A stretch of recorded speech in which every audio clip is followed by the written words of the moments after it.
You're listening to the Fantasy Fluffers with Parker and Dex. What do you think about moving to small ices, dude? I already know your answer. Come to Daddy Dex. I'll do it. Hello. A big ice, because we're doing big ices every week, boys. I ain't no bitch. Let's go. Big ices only. Hell no, bitch. Who said it to irrelevant? You Hello, everybody. It is currently 6:30 in the only legitimate time zone, the Mountain Standard Time Zone. See what I did there, Paul? And we're going to be having a special podcast today. Unfortunately, Dex is not with us, so this podcast will be smooth jazz. Turns out that waking up at 2 a.m. every day for work and then getting absolutely blitzed on Saturday at the ASU game is probably bad for your health. So Dex is out sick today. It's worth mentioning that I did not want to do this on my own. And this podcast would not exist if Dex had not attempted to do a solo podcast when I was in Portland, which was very admirable. And luckily, I know a little bit more about computers than him, so this one should actually get released to you guys. All right, let's get it in. As a side note, I learned something new this week. Large ices only have 22 ounces and not 32 ounces of ice in them. So when I did my last big ice chug that I vividly remember throwing up to, that was more than I needed to do. That was 3 ices, which makes me feel slightly less like a bitch at chugging ices compared to the rest of you. That being said, Charlie, please do not pick me for the ice pick because I do not want to do that. It's next gen stat time, Dex's favorite stat time. And unfortunately, there's no Dex here, so I will probably not ask you, the listener, to try to think of the answer because that would be awkward waiting, and I don't want to do that. So I'll probably just wrap these off pretty quick. I actually have a lot of them today. I have the deep ball target leaders throughout the season so far, and I actually don't know what the definition of deep balls are here, but imagine whatever it would take to have a top 6. That's probably what a deep ball is. So number 1, we have Will Fuller, followed by Mike Evans, DJ Chark, Kenny Galladay, Curtis Samuel, and Terry McLaurin. Gabe actually owns 2 of these players. And fun fact, listener, this is the part where you think. One of these has caught all of the catchable balls sent to them. And I'm going to give you a second to think about that. Yep. All right, we're good. The answer is DJ Chark, catching 9 of 9 catchable balls for a total of, also the highest total out of all of these, 312 yards, 3 touchdowns. Pretty impressive, Mr. Chark. Kind of scroll through this.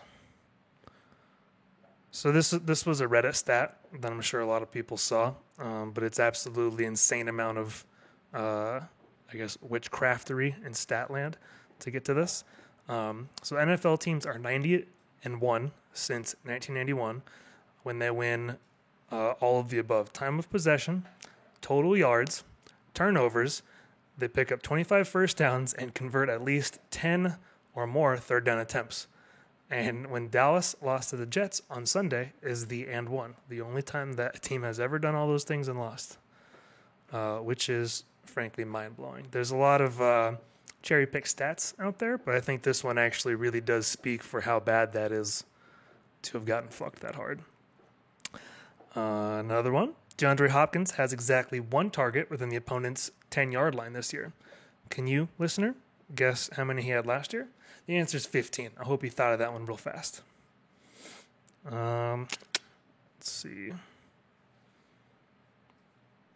No, it's a stat on Jameis Winston using play action. Surprise, he's way more efficient, but I'm not going to read it.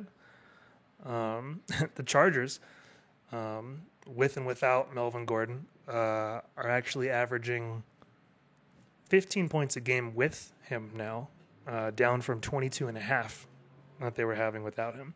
Now, I haven't looked at the schedules to see what this looks like, but I do know he played against Joe Flacco and Devlin Hodges during that period of time, thanks to this tweet that provided me that information. Also of note, Matt Ryan has become the first quarterback in the NFL history to complete 80+% of his passes for 300 yards and 4 touchdowns and 0 interceptions. and still lose. Kind of mind-blowing. That's a bad defense, boys. Fun fact, Jared Goff had a QBR of 3.2 last week, and Tom Brady had 2 rushing touchdowns on his night, and running backs versus the Patriots have 0 touchdowns throughout the season. Also of note, Daniel Jones has the same amount of interceptions going into their game this week, which is 3, as Eli Manning. Oh, so he had 3 interceptions in the game, which is the same amount that Eli Manning has in 5 career games versus the Patriots, including playoffs. And that's all of the stats for this week. Obviously, I was on Twitter a lot this weekend. It's usually what leads to a lot of stats. All right, let's look at the power rankings real quick, see how many of you actually voted this week. And guys1cup.com. I thought it was funny that Brad dropped in chat about like why he votes. I can't remember what he said, but before this week, I do see now that he has voted. Before this week, he had only voted once in week 6, which I thought was humorous, Brad. So let's just look at the aggregates. Paul number 1, Charlie 2, Daniel 3, Gabe number 4, tied with Dustin also at 4. Brad is at number 6, Andrew's at 7, Parker's at 8, Dex is 9, and Mike is 10. So let me see which one of you blasphemers put me very, very low. It was Dustin, Brad, Dex. Dex put me at 9, which really hurts, but I understand that he needs that to carry on. Charlie had me at 7. Thank you, Charlie. As did Paul. Thank you, Paul. See other outliers. There's a lot more division amongst the number 1 ranking this time around, I'm noticing. Dustin ranked himself number 1. Paul himself number 1. Charlie himself number 1. I'm sure Daniel would have done it as well if he had voted, but it's probably the most people I've ever seen voting for themselves at number 1. So the people who didn't vote for themselves, Brad had Daniel, Dex had Paul number 1, and I had Paul number 1, which we'll get to a little bit later, is backed up by the total points for in this league so far. I think Paul is doing very well. Another outlier I'm seeing is Mike is a unanimous number 10. I'm sure if Mike had voted this week, maybe he would have thought straight for a little while for one of these voting sessions and voted himself accurately at number 10. One could really only hope. That's the power rankings. Fun fact, I did have to do a little bit of technical difficulty stuff. Dex texted me right away in the morning that I had week null showing up again, which is obviously a no-go. So I had to fix that real quick on Tuesday morning. Thank you, Dex, for calling that out. And thank you, everyone who has ever submitted a bug report about this website. I appreciate that. Okay, I'm going to get into the week 4 results. Since I'm captain of the ship today, I'm going to start with my own game first. I beat Gabe 157 to 147. My brain was just tickled with something I noticed, which was, I can't remember exactly, but I do know that it might have been this, that if I had dropped the Panthers like I was trying to, yes, that's what it was, Dex outbid me for the Ravens, and if I had won that bet, if he hadn't done that, I would have lost to Gabe because the Panthers did very well for me. I think it was over 15, maybe 18 points. So thank you very much for that, Dex. You really you saved me that week because Gabe was the third highest scorer. No, well, including me, he was the 4th highest scorer. So that we had in order Charlie, Paul, me, and then Gabe. So I would have had probably had a pretty bad week if I didn't have all those points. So thank you, Dex. Mike beats Brad in what was truly a Monday night barn burner. The Lions kicker, Matt Prater, my boy, went absolutely ballistic for Mike and won him the game. So congrats for your first win, Michael. Let's see. Charlie beat Daniel. Charlie had 173. Daniel had 117. Few notes here. Charlie was the highest scorer again. And we all know last week Charlie used the trophy as a sort of sorting hat for the ice pick. And it should be interesting to see what kind of absolutely insane shenanigans he comes up with for the pick this week. We're all looking very much forward to that, Charlie. Dustin beat Andrew 104-91. Once again, Dustin's luck heavily coming into play. One of the only people in this league other than Brad that he would have beaten. So congrats, holding on to whatever spell you've casted to conjure this luck. And of course, Paul beats Dex. Paul had 162 and Dex had 132. Dex would have done good against a lot of the lower scorers of this league. Mike, Brad, Dustin, Andrew, even Daniel, he would have beaten.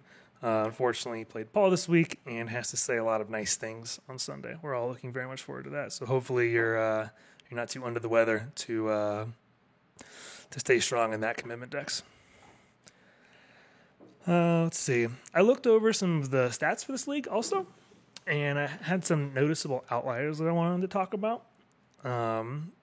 The most interesting of which is that Dustin, despite being number 4 in the power rankings, has a points against lowest in the league. He has 664.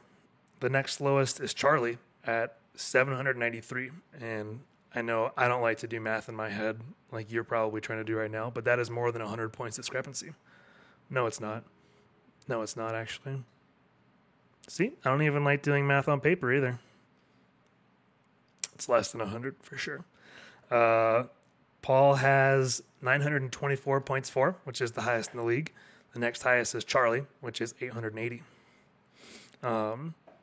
Gabe has the most points against, 832, which I think is only 10 less than his points for. Also of note, 5 players are 4-2. That's Paul, Charlie, Gabe, Dustin, Brad. 3 of these players have over 800 points against, while everyone with the worst record has more points against. So it might be fair to say that there's quite a bit of luck involved in the rankings this year. Except, of course, for Mike's team, which is just performing terribly week in and week out. There was another stat I wanted to check. Yeah, I wanted to see who out of the 4-2 players were actually playing this week. So let's take a look. If Dex were on the pod right now, he'd be freaking out that I'm jumping ahead segments, but I know that I will forget about this later if I try to save it. Gabe and Paul are playing. They're both 4-2. Paul should win that pretty handedly. I think Gabe has some buys. Fuck it. Let's just do all the pick'em right now while we're looking at it. So I'm playing Dex. I think I'm going to win this one. Fun fact, I'm actually playing Dex in this league in the Dynasty League. I'm 3-3. Dex is 1-5. I'm having a bit of some bye week struggles this week, and Dex is having a bit of a favorable matchups this week, to say the least. That being said, Le'Veon Bell is playing New England, so we'll see how that goes. I'm gonna take myself. Dustin's playing Daniel. I want to pick Daniel because he's better and his team is better, but I don't know if I want to vote against Dustin's luck. I'm scared that maybe he added a caveat or clause into it recently where I might get doomed by not picking him. So I'm gonna go with Dustin. Gabe and Paul are playing. Paul is projected to win by a lot more, and I'm hoping that Gabe has actually put in players for his bye players. He has not. So per usual, the projections mean nothing. Let's see what we got here. It looks like Gabe might be starting Malcolm Brown, the backup for Todd Gurley, and Paul is also starting Todd Gurley, so we'll have to see how that turns out. I'm just going to do this one from my heart. I think Paul takes this. Mike and Andrew are playing, in my opinion, some of the worst teams in the league. Let's see if my rankings reflect that. I only have Dex in between them. And I have Andrew on this, handedly. And finally, let's talk about those 4-2 players. So Paul and Gabe are playing, and then Charlie and Brad are playing, who are also 4-2. And I have Charlie on this pretty strongly. His team is insane, and Sleeper seems to know that because he is projected 165 points, which is much more than anybody else in the league by about approximately 20, 18 in some cases. All right, so let's pick them. And interesting things I noticed about the league. I already did power rankings. I have no idea how I get out of order on this stuff. Oh, because power rankings is on this twice. That would explain it. Well, that's fixed forever. What waiver wire segment. Let me pull that up real quick. It's very unfortunate that I don't have Dex here to fill up empty time while I scroll through my phone. Okay. I also noticed something funny about this week's waiver wires. This is probably the first time that a week like this has ever happened because we had 13 claims and 26 fab spent, and not a single pickup was contested by someone else trying to pick someone up. The only caveat is that Dex picked up the Jaguars, and it says total bids is 2. And I also tried to pick up the Jaguars, but I got New Orleans instead. So it's kind of a moot point. A lot of wasted fab, 26 total in the league. Mike is obviously balling out. He's taking up at least 18 of that. He needs to win now. I think that much is very obvious. Mike would not be a good candidate to try to trade your temporarily injured players to, just so everyone knows. And Mike should probably be trying to send me some trade offers immediately. Or anybody, really. I don't know how much effort this man has put into his season so far because it's not looking very hot. So Mike buys Auden Tate for $11, if I remember right, since he's playing Jacksonville. So it will be interesting to see how that offense pairs against that defense. I know Jax hasn't performed anything like they have the last 2 years as far as fantasy goes, but it'll be interesting to see how this actually shakes out because the Bengals kind of lower middle of the pack as well, if I remember right. Michael also picks up TJ Hawkinson for $7. And this one's pretty interesting to me because Mike is not at all fazed about TJ Hawkinson's many, many missed touchdown passes that he has just let slide right out of his hands. And also, he's intending to start him against the Vikings. So perhaps Michael has gone fully insane and is doing anything he can. Maybe he's reached that level of delusion that Dex and I have, where we think bad players will suddenly perform well because they haven't performed well in a while. That'd be a pretty good explanation at this point. Brad picks up Jamison Crowder. Good pickup. He's startable. Definitely thought about it. I picked up the Saints. Dex picked up Jared Cook. Name I haven't heard in a while. Charlie picks up Kirk Cousins. Probably starting him this week. It's hard to tell from this screen. Who's he playing? Let's find out. All right, I know I just talked about this against Detroit. Yeah, I don't know. I did notice that Charlie also snaked the Steelers on bye week because they're going to play Miami next week. Way to be a baller, Charlie, and pay attention. If I had room, I would have done that as well, actually. I picked up Darrell Henderson. And Dustin picks up Stefan Gostkowski. I don't know if I've ever had to say his last name. Congrats for him coming back to you. I think that's your boy, if I remember right. Dex picks up Matt Bryant, the kicker. I pick up Josh Lambo, the kicker. And Mike picks up Jared Goff, who I actually didn't notice this when I was going over this morning. That's a good pickup, especially against Atlanta this week. He should do good.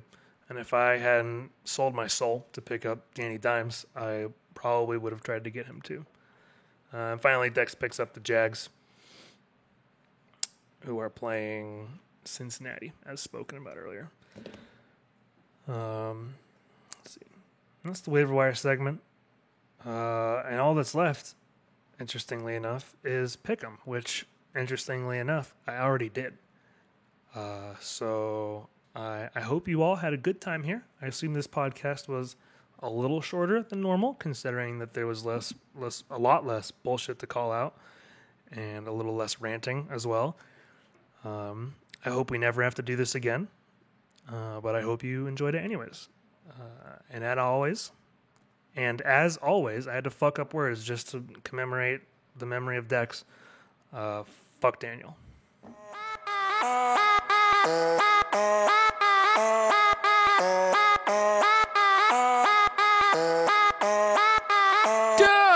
I like to make money, get turned. I like to